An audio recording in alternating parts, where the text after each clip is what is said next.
Hello friends, welcome to online study with M2। This is Moin. आज discuss करेंगे कुछ computer के जो CPCT में कुछ क्वेश्चन पूछे जाते हैं और MPSI है, पटवारी है और जो भी कंप्यूटर के अदर एग्ज़ाम है उनके लिए सब में आपको क्या मिलेगी, हेल्प मिलेगी। यहाँ पर आपको MCQ मिलेंगे, इंपॉर्टेंट जो क्वेश्चन है वो मिलेंगे। मतलब इनको अगर आपने पढ़ लिया ना तो पेपर इनसे बाहर नहीं जाएगा, CPCT का तो नहीं जाएगा। पटवारी और ये जो जितने भी कॉम्पिटिटिव एग्ज़ाम होते हैं सब इसी में आ जाएंगे आपके, चाहे आयुष वाला आपका हो, आयुष डिपार्टमेंट का हो या फिर कोई डाटा एंट्री ऑपरेटर का हो, ये सब इसी में ही मैनेज कर लेंगे। तो चलिए स्टार्ट करते हैं। देखिए सबसे पहला क्वेश्चन कौन सा है कि कंप्यूटर मतलब जो कंप्यूटर है वो अंग्रेजी की किस भाषा से लिया गया है या किस भाषा से शब्द से बना है। तो अंग्रेजी मतलब कंप्यूटर शब्द है ना जो, वो किससे बना है, आपका कंप्यूट शब्द से बना है। कंप्यूट शब्द से ही मिलकर क्या बना है, आपका कंप्यूटर बना है। सेकंड नंबर का देख लेते हैं कि कंप्यूटर का शाब्दिक अर्थ क्या होता है। शाब्दिक अर्थ मतलब कंप्यूटर गणना करने के लिए क्या करता है, यूज़ किया जाता है कंप्यूटर। ठीक है, ये इंपॉर्टेंट है, ये दोनों में बहुत कन्फ्यूजन होता है सूचना और डाटा में। तो देखिए तथ्य तथा सूचनाओं को मतलब कोई आपके पास आंकड़े हैं, कोई आपके पास मतलब कि कोई सूचनाएं हैं, उनको अव्यवस्थित संग्रह करना। मतलब आपने कोई सी भी चीज़ कभी भी डाउनलोड कर ली या कुछ भी मतलब कि अव्यवस्थित है, कोई उसका अरेंजमेंट नहीं है ना, नॉट अरेंजमेंट है, वो अरेंजमेंट नहीं है उसका। ठीक है, संग्रह कर लेते हैं, उसको बोलते हैं डाटा। मतलब कोई भी डाटा जो अरेंज नहीं है, ठीक है, उसको बोलते हैं डाटा। और जो डाटा इम्पोर्टेंट होता है ना, महत्वपूर्ण होता है डाटा को, उसको क्या बोला जाता है, सूचना बोला जाता है। ठीक है, उसको क्या बोला जाता है, सूचना बोला जाता है। फिर अगला देख लेते हैं यहाँ पर कि अगला क्या है। यहाँ अगला है फिर आपका कि जो कमांड कंप्यूटर को बताती है कि उसे क्या करना है, उसे निर्देश कहते हैं। मतलब कि आपने कोई भी कंप्यूटर में इनपुट दिया, आउटपुट या जो भी आपने की प्रेस की, तो कंप्यूटर को क्या पता चलेगा, वो ये उसको ये पता चलेगा कि कोई हमें ये निर्देश दे रहा है, इंस्ट्रक्शन दे रहा है कोई। 6 नंबर की बात कर लेते हैं कि निर्देश जो कंप्यूटर को बताता है उसे क्या कहते हैं। तो उसे प्रोग्राम कहते हैं। मतलब आपने कोई इंस्ट्रक्शन दिया तो वो निर्देश है ना, वो निर्देश कौन आपको बताएगा, तो जो प्रोग्राम कंप्यूटर में है। ठीक है, जो ऑपरेटिंग है, मतलब ऑपरेटिंग है यानी जो सिस्टम डला हुआ है, आपका प्रोग्रामर है जो, वो आपको ये बताएगा कि कौन निर्देश दे रहा है आपको और क्या निर्देश दे रहा है, आपको क्या काम करना है। उसके बाद अगला क्वेश्चन की बात करते हैं। 7 नंबर है कि माइक्रोसॉफ्ट ऑफिस 2003 है वो शुरू होकर फोटो एडिटर का नाम बदलकर क्या कर दिया गया था, तो पिक्चर मैनेजर कर दिया गया था। मतलब कि माइक्रोसॉफ्ट जो ऑफिस 2003 था ना, उसको उससे जो शुरू हुआ था वो सबसे पहले उसके फ़ोटो एडिटर कहते थे और उसके बाद फ़ोटो एडिटर के बाद इसका नाम बदलकर पिक्चर मैनेजर कर दिया गया था। और उसके बाद यहाँ पर माइक्रोसॉफ्ट ऑफिस हुआ, तो फिर आज तक भी वो माइक्रोसॉफ्ट ऑफिस ही बरकरार है, वही चल रहा है। ये बहुत इंपॉर्टेंट क्वेश्चन होता है कि किसी प्रोग्राम में बग क्या कहलाता है, तो बग कहलाता है एरर। मतलब कि आपने कोई नेट पे कोई फाइल डाउनलोड की या जो कोई फाइल डिलीट कर दिया आपने, या फिर कोई फाइल मतलब जिसमें वायरस आ गया है तो वो अपने ओपन कर रहे हैं, वो ओपन नहीं हो रही है, तो वो क्या कहलाता है, एरर लिखा आ जाता है वहाँ पे ऐसा। ठीक है, एरर टाइप का आपका ऐसा बना हुआ आ जाता है। उसके बाद बात कर लेते हैं अगले की क्वेश्चन की। तो 9 नंबर पे क्वेश्चन है कि MS ऑफिस, ठीक है, MS ऑफिस की विशेषता जो निश्चित अंतराल के बाद दस्तावेज को स्वचालित रूप से सहेजती है, उसे क्या कहते हैं, तो ऑटो सेव कहते हैं। मतलब जो MS ऑफिस होता है, कुछ चीज़ों को वो अपने कुछ अंतराल के बाद, मतलब कुछ टाइम पीरियड के बाद दस्तावेज़ों को ऑटोमेटिकली सेव कर लेता है, तो उसको क्या बोलते हैं, ऑटो सेव बोलते हैं। अपने आप वो क्या कर लेता है, सेव कर लेता है। अब अगला देख लेते हैं 10 नंबर का, यहाँ पर इम्पोर्टेंट क्वेश्चन है।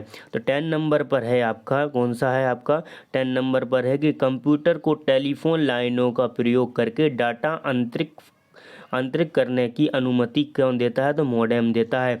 आपने देखा होगा कि जब आप कोई भी वाईफाई कनेक्ट करते हैं तो वहाँ पर मॉडेम का यूज़ किया जाता है। मतलब कि नेट का यूज़ करते हैं तब आपका ये मॉडेम का यूज़ किया जाता है। तो ये टेलीफोन लाइनों का प्रयोग करके जो डाटा होता है उसको आंतरित करने, मतलब कोई भी डाउनलोड करते हैं आप, तो वो कहाँ पर जाता है, अंदर जाता है, मतलब मोबाइल में या फिर आपके कंप्यूटर PC में आता है। तो वो किसके द्वारा आता है, मॉडेम के द्वारा आपका आता है। ठीक है, आपका 11 नंबर है कि हमारे द्वारा प्रयोग किए जाने वाले दस्तावेज में किसी विशिष्ट स्थान पर जाने के लिए क्या होता है, तो बुकमार्क होता है। आपने देखा होगा, नेट चलाया होगा आपने, या एम एस वर्ड आपने देखा होगा, तो एम एस वर्ड में भी आपका, एम एस ऑफिस है उसमें भी आपका बुकमार्क का ऑप्शन है। मतलब आप कोई भी चीज़ को बुक करके रख सकते हैं, बुकमार्क कर कर, मतलब एक बुक टाइप की बन जाती है। उसमें आप जितने भी चीज़ें आपने मार्क करके रखी हैं वो आपको दिखती हैं। चाहे आप गूगल पर जाके देखें, वहाँ भी बुकमार्क होता है, ऑप्शन होता है।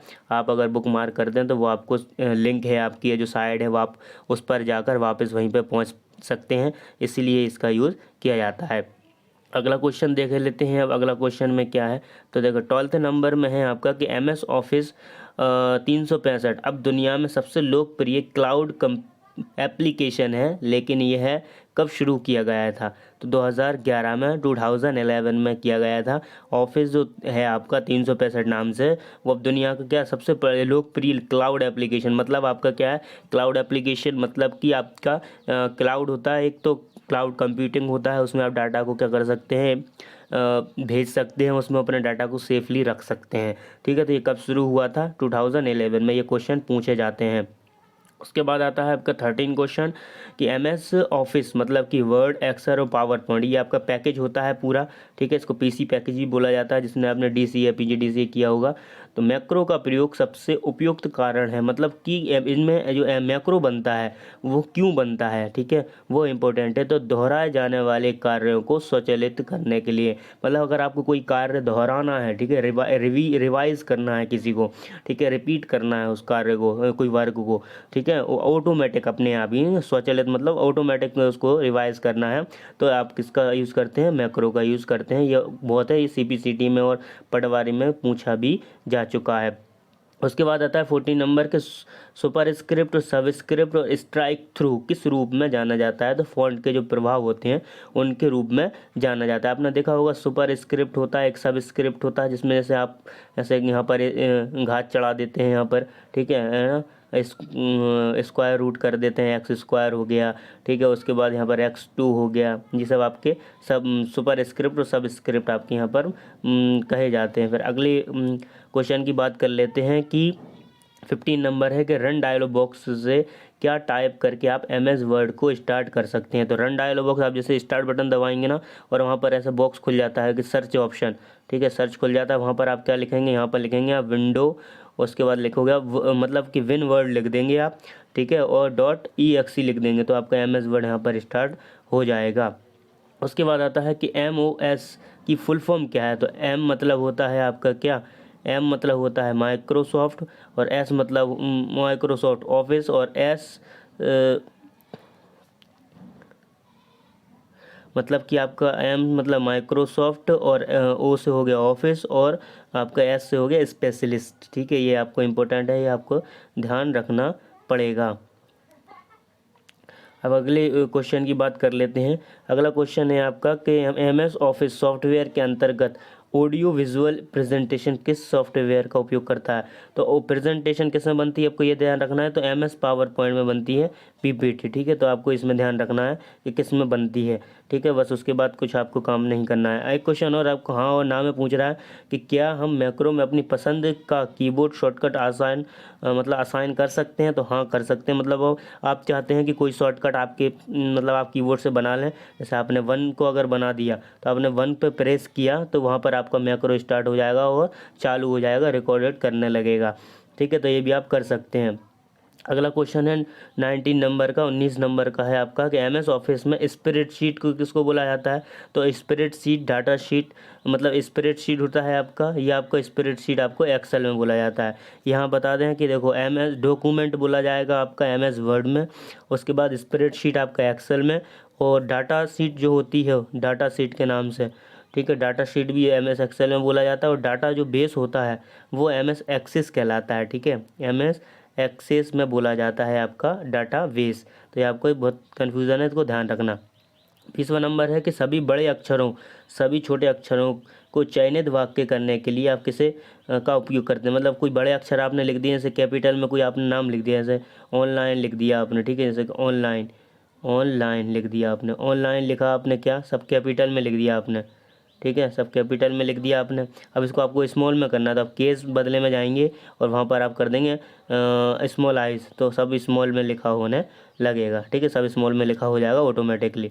उसके बाद आता है 21 नंबर भी कि कौन सा सॉफ्टवेयर एप्लीकेशन माइक्रोसॉफ्ट के पहले संस्करण का हिस्सा था। तो सबसे पहले संस्करण में जब माइक्रोसॉफ्ट आया था उसमें आपका पेंट था, पावर पॉइंट था, MS वर्ड, मतलब जो PC पैकेज में जो चीज़ें थी बस MS एक्सेल नहीं था, अब वो पेंट था पहले उसमें, ठीक है। तो अगले क्वेश्चन की बात कर लेते हैं आपके 22 नंबर 22 है कि सॉफ्टवेयर विशिष्ट उपयोग और अनुप्रयोग के लिए डिज़ाइन किए गए कार्यक्रमों का एक समूह होता है, वो क्या कहलाता है, एप्लीकेशन होता है। वो क्या करता है कि जो आपके एक जो विशिष्ट कार्य होते हैं, ठीक है, विशिष्ट उपयोग होते हैं, विशिष्ट उपयोग के लिए आप कोई सॉफ्टवेयर डाउनलोड करते हैं, वो क्या कहलाता है आपका एप्लीकेशन सॉफ्टवेयर। दो होते हैं आपके, एक सामान्य होता है और एक विशिष्ट होता है। विशिष्ट में आपके एप्लीकेशन आएगा, जैसे अगर आपको फ़ोटो एडिट करना है तो आप फोटोशॉप का यूज़ करते हैं, तो एक ये विशिष्ट है, इसमें आप टाइपिंग नहीं कर सकते। और जो आपका जैसे MS वर्ड है उसमें आप बहुत सारी चीज़ें कर सकते हैं, आप उसमें लेटर बना सकते हैं, वो बहुत सारे मल्टीपल के काम के लिए जाएगा,